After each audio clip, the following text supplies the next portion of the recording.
আসসালামু আলাইকুম রহমতুল্লাহ বরকাতুহু। তে বন্ধুগণ, আশা করি আল্লাহ পাকের রসিম রহমতে সকলেই সহি সালামত আছেন।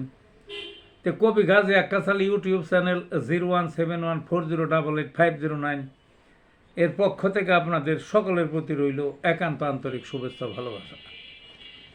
তে বন্ধুগণ, এখন আপনাদের সামনে যে বয়ানটা রাখবার চেষ্টা করব, বয়ানটার নাম হলো কান পাকার মহা ঔষধ।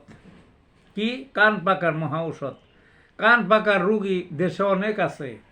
দেখবেন এই সারা দেশে যত নাক কান গলার ওই হাসপাতাল আছে বা চেম্বার আছে বা ডাক্তার আছে, তাদের কাছে ভিড় ভিড় তাদের কাছে। কেন?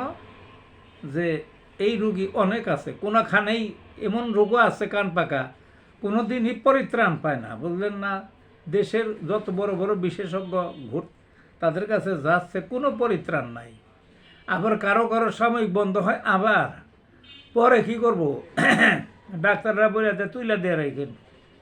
এইভাবে তো মুশকিল, বিষ ব্যথা ইত্যাদি। যা হোক, এই কান পাকা যে রস বাইরায়, কষ বাইরায় বা ওই যে পুষ বাইরায় খুব দুর্গন্ধ যদি থাকে, বুঝলেন না, তাইলে সারাইতে আরও সুবিধা।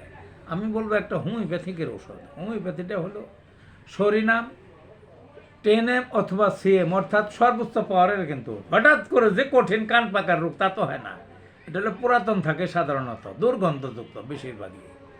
রস পরে, কষ পরে, পুষ পরেতে কইলামই। কাজেই সরিনাম 10M বা CM।